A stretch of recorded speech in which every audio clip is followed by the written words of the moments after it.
Good morning, everybody. Today, what we're going to do is we're going to do an introduction to the microscope. Okay, now today there's going to be two videos. I'm going to do a screencastify of that you're watching right now, going over everything we're going to do this week with the microscope, and then I'm going to post another video that you're going to have to watch on basically how to use it. Okay, going forward. So here we go. Just so you know, if you'd like to follow along, I am on our Google website page. Okay. Underneath the cell tab, you can see that up on top. And I just scrolled down to the notes. So if you'd like to follow along with us with the notes, they're there and available for you. So the microscope enabled us to discover the cell and microorganisms. Before then, we didn't know that we were made up of cells and living things weren't made up of cells. And the first microscope looked pretty weird. It kind of looked like this. Okay, this was used in 1590, and it helped us really look at the cellular level of everything in the world and really opened up a new age of science for scientists and for us to discover things for us to discover going forward. So what we're going to have to do first is we have to know the different parts of the microscope. And here's what a modern day microscope looks like. And I have one here that I'm going to use. Oh, good morning, Bones. Hi, how are you? And I have one here that we are going to take a look at in the next video, okay? So here's the microscope that we're going to be using in class, if we're allowed to. Okay, so the basic parts of the microscope that you need to be able to identify, number one is the arm and the base. And if you can follow my cursor here, the arm is what you carry it with up here, and the base is down here below. It's very important that when you carry a microscope, you always have one hand on the arm and one hand on the base. These are very expensive, okay? They're very powerful, and you don't want to drop them. So this is very important. The second part of the microscope is called the eyepiece, okay? It's this eyepiece. It's the piece that you look through. That's why they call it the eyepiece. Now, the eyepiece actually helps you to start to magnify the object that you're looking at. The next piece are called objective lenses. Okay, those are the lenses that the eyepiece is attached to. So if I bring our microscope back, here is our eyepiece here, followed by our objective lenses here. Now, each one has a different magnification, and we're going to talk about how much the object that we're looking at underneath the microscope will magnify that object based on the eyepiece and the objective lenses in a little bit. Next you have, I'm just going to hold this. Next we have something called the coarse and fine adjustment knobs. Basically, this is how we focus things. So they all kind of look a little different. So you can notice this microscope has two focusing knobs, or coarse and a fine adjustment knob. The big one is the coarse adjustment knob. The small one is the fine adjustment knob. This adjustment knob focuses the object very quickly. Okay, this one is for more detail. All right, so you need to use both. First, you're going to use the coarse, then you're going to use the fine, and I'm going to show you how to do that in the next video. We have our stage. The stage is where we're going to put our specimens and our slides, and stage clips.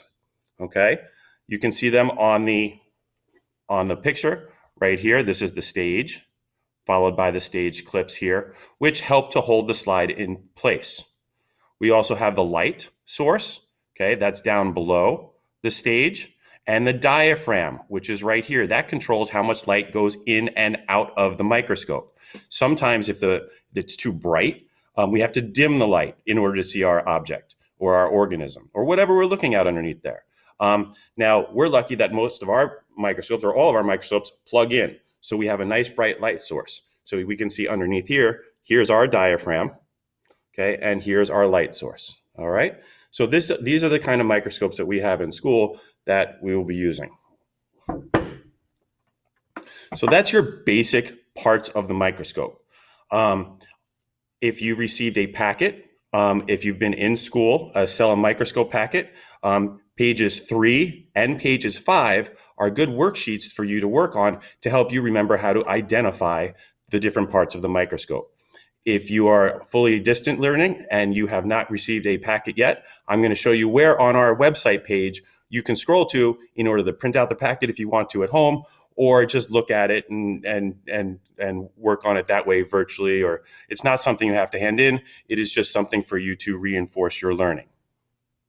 So those are the parts of the microscope. Okay. Now, what we have is something called a compound microscope, okay? A compound microscope simply means that there are two lenses that magnify the object that we're looking at, okay? The eyepiece, this top part again, and the objective lenses. And there's three of them on ours. So what that does is it magnifies the object that we have, okay? And what you have to do in order to find out how much it's going to magnify the object that we're looking at is you simply take the magnification level of the eyepiece, which is 10. That's pretty standard. Our eyepieces are all going to be 10. And then our objective lenses, which can range from different numbers. So if we had an objective lens set at 25, okay, so this one is 25, what we would do is we would simply multiply them together. 10 times 25 is 250 levels of magnification. So that means what we're looking at on the slide, on the stage, is 250 times bigger than what it actually is in real life, okay?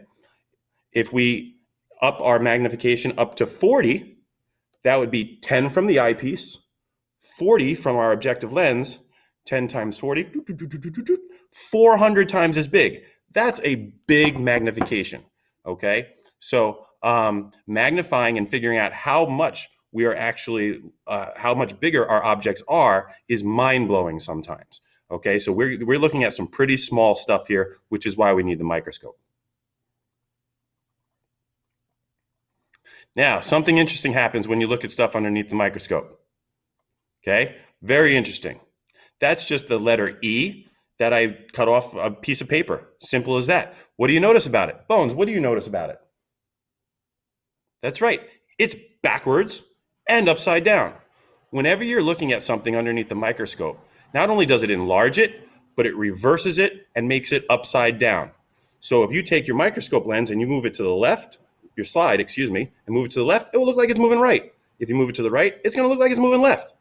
If you move it up, it's going to move down. If you move it down, it's going to move up. And the trick is just to kind of center it and find it. But make sure that you remember that all the time, when you're looking something at underneath the microscope, it flips it upside down and it reverses it. It makes it look backwards. This down here is what a Drosophila fly looks like underneath the microscope, or a fruit fly. Okay, that's what I have right here. We're going to take a look at that a little later. That little guy right there. All right.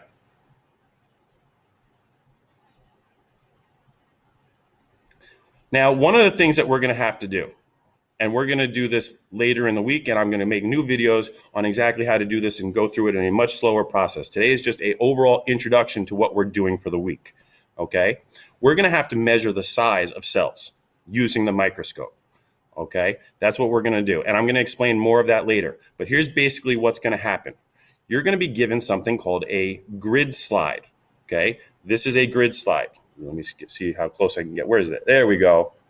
Look, it looks like a checkerboard. That's all it looks like. All right. What we do is each one of these boxes is 1 millimeter in size, in length. That's it. So when we look through the microscope, we're going to see a white circle. That's called our field of view. All right. Our field of view is one side of the circle to the other side of the circle. What happens is when we put our grid slide underneath, what we'll do is we can count how many boxes go across the entire slide. That's going to tell us how many millimeters in diameter our slide is. So for instance, if we look down here, this is an example of a grid slide underneath a microscope. We can count 1, 2, 3, 4. So that means that our field of view, the length or from one side of our field of view to the other, the diameter of the circle is 4 millimeters long. Okay. Then what we're going to eventually do is we're going to take that slide off. All right. Because you can only have one slide underneath the microscope at a time, or you take the chance of breaking a very expensive microscope, and you don't want that to happen. Okay. Then what we're going to take is we're going to take whatever object we want to look at. So if we take a Drosophila fly, an onion cell, frog's blood, it could be a piece of hair. You can look at anything underneath the microscope. What we would do is we just estimate how many can go across. Okay, and we could take a guess. Some people could guess 5, some people can guess 3. So I have a little insect right here, and I want to know how wide he is. So what I'm going to do is I'm just going to estimate. I'm going to use my estimation skills, and I decided that I think 5 of them can go across. If I line 5 of them up, 5 of them would be able to fit across my field of view. Now, time for math. Break out the calculators. You can do it. All right. What I would do is I would take my field of view and divide it by my estimation of how many objects I think could go across. So in this case, 4 divided by 5 is 8/10 millimeters. So I feel that this insect that I have on the slide here is 8/10 of a millimeter wide. Okay. Now your answers may all be a little different, and that's okay because everybody estimates a little differently, and that's perfectly fine. We're going to review this a lot more in the future. Here's another example of what we're going to be doing. Okay. The white circle here is our field of view. Now, what I've done here is I've overlapped what the grid slide would look like when you're looking through the microscope. So now the first thing we would do, remember our formula, it's the field of view divided by the number of objects that can go across. Okay, so we count one row of boxes. Do not count all the boxes, one row. That's it. And you can go sideways, and you can go up and down. You can even go diagonal. No, don't go diagonal. Go sideways or go up and down. Okay, so we're going to count 1, 2, 3, 4, 5, 6. So that means if each one is 1 millimeter, each box is 1 millimeter in length, that our field of view is 6 millimeters wide. Now, if we take this little creature here, I don't even know what the name of him is anymore, I forgot, and I want to know how wide his antennas are, I think only one of them could go across. So I would divide that by 1. 6 divided by 1 is still 6 0/10 millimeters. It's as simple as that to measure with a microscope. And we're going to measure lots of different stuff. Onion cells, plant cells, different kinds of insects, bugs, little wormy things, stuff like that. Now, I told you earlier that pages 3 and pages 5 in our packet will help you remember the different parts of the microscope. So if you are a full distance learner and you would like access to that packet that we've distributed in class, you can scroll all the way down on our cell website. Everybody remember doing these worksheets the other day? Okay. It was a fun coloring activity. We're going to go below that. Here's an extra microscope worksheet if you want to take a look at that. But even below that, here is our cell and microscope packet that we are using in class. So just go to it. You have all of your definitions here. You can scroll down to page 3. Again, this is not something you have to hand in. This is something to help you reinforce what you're learning. Here we go. You can identify all the different parts of the microscope here on page 3.